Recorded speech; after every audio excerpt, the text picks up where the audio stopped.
distinguished ladies and gentlemen. I'm the elected president of a 99.9% Muslim country. A country where 38% of the electorate were women, where in order to participate, people had to face cutting of their fingers. I bring first a couple of stories to you and then connect to the themes of the conference. On June 14th, 2014, a man known as Mullah Tractor, who had not allowed his woman to get out of his house for 40 years, took 40 trips on a tractor to get the woman to vote. Why? Because legitimacy in my country now comes from the ballot. On December 16, 2014, our children playing volleyball were massacred in cold blood. And when I called on the parents, they told me they have resolve of steel to stand up to the threats of terror. That they want peace, a peace that would enable their children to go to school and become like me. At ease with the world, firmly anchored in our great civilization and committed to equal rights. And 2 weeks ago, we had 4,000 ulama. These are religious scholars. Uniformly, they supported the Afghan National Army and endorsed our security compact with the United States and our state of force agreements with NATO. We, ladies and gentlemen, speak for true Islam, for the beliefs of people, and for the aspirations of the future generation. Daesh, Al-Qaeda, and the rest of the networks are aberrations. And we must have the courage to be able to speak for the absolute majority, but in order to speak for them, we must deliver. But before that, let me first, Ambassador Eschinger, thank you and thank the members of NATO ISAF, particularly the United States, European colleagues, and others. Over 4,000 of your citizens, men and women, lost their lives in our country. Close to 1 million people served in rotations. We honor that sacrifice, and that sacrifice is not going to be in vain. The Resolute Support Mission that began on January 1, 2015 has been approved by the majority of the two houses of the Parliament of Afghanistan and as a platform for future cooperation. Together, there's a substantial amount that we can do. But what is the nature of the threat? I'd like to speak of the ecology of terror. Terror has become a system with a distinctive ecology. And unfortunately, Afghanistan, where our successes fortunately have made us not be headlines, because when will the media report on a success?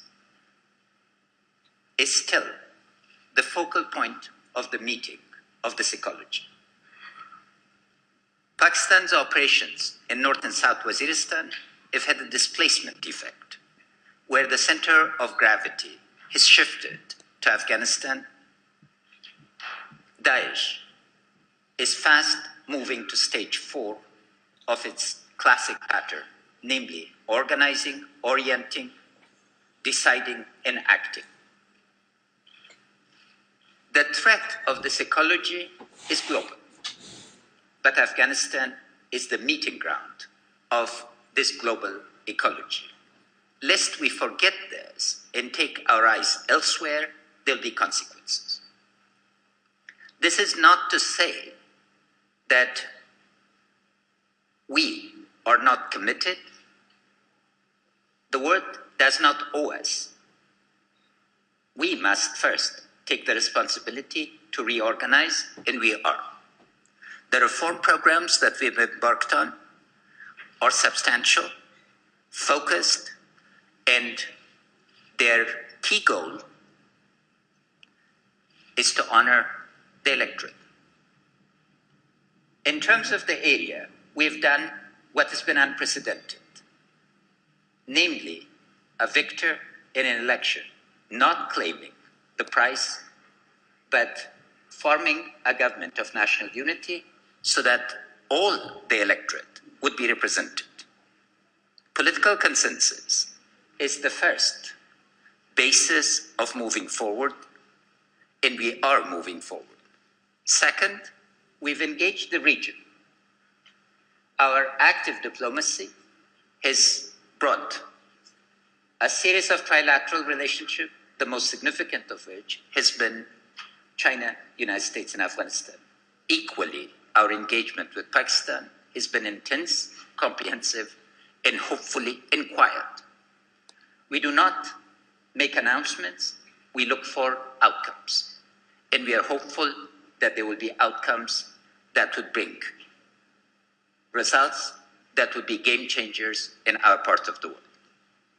We have engaged our Central Asian neighbors, and soon we will have witnessed the birth of the Lapis Lazuli road, a road that would connect Afghanistan to Europe via Turkmenistan, Azerbaijan, Georgia, and Turkey. We've engaged all members of our 5 circles of foreign policy in here, particularly again, I'd like to thank the United States and the framework nations of Germany, Italy, Turkey, UK, and other members who are contributing to the Resolute Support Mission. But on the ecology of terror, our focus is country by country, rather than on the understanding the ecological system. Our response system is slow because we really don't understand networks. We take the threats individually rather than systemically. And it is very important not to isolate the events from Syria, Iraq, Yemen, and Libya from what is unfolding in Afghanistan, in South Asia. Because the threats from the network perspective are becoming stronger, the state response is unfortunately weaker. I'm glad to see the concept of hybrid warfare make it into the Munich Security Conference's vocabulary. We have suffered from this practice, so I'd like to call attention to one feature that is not part of the vocabulary yet: criminality. Deep networks of criminality are a driver of conflict. Most of the time, when we focus on peace, we focus on the ideologues, on the discourse, on formation of networks of discursive understanding.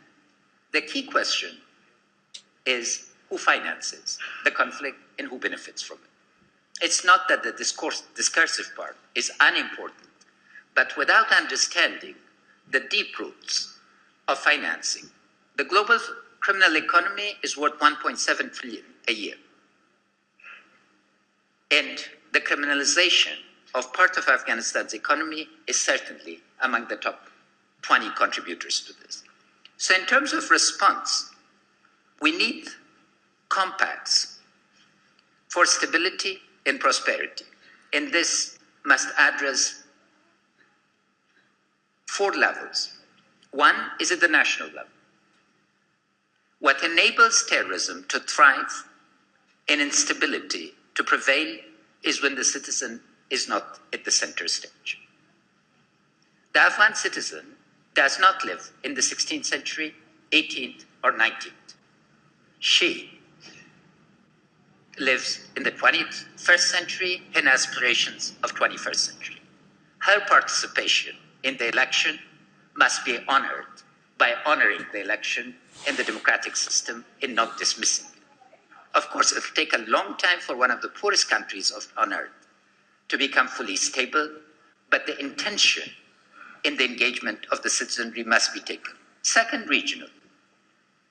In the region, we've had a practice where states, if provided sanctuary to non-state actors, or where they have sponsored, states have been sponsored non-state actors deliberately to undermine the security of a neighbor. I hope that it becomes clear that those days are over. Third, at the Islamic level, there is a struggle for the soul of Islam, for who speaks for this great civilization. And we must not remain silent. Silence is no longer an option in face of the barbarity of killing the Jordanian soldier or the Japanese hostage or others. And fourth is global. Our global institutions are slow. They are product of mid-20th century geared to response to conditions of mid-20th century. Without a global architecture that responds to the conditions of 2015, we will always be not 2 steps behind, but Mr. Eliason, 10 steps behind. So we do hope that at the global level, we can reorient. But my last message, and thank you for the opportunity, is one of hope. We will overcome all these difficulties because Afghans have a unique space in Islamic history. No one in the 20th century has paid a higher price, sacrificed as much, and suffered as much for defending our faith against the Soviet invasion, for standing for what is right, for aspiring to generate and contribute to order. Based on that record, now the people of Afghanistan are ready not to just open a new page, but to begin a new book, a book of cooperation, understanding, and engagement. Our location, our water resources, our mineral resources, our entrepreneurial energies, all allow us to hope for a different day.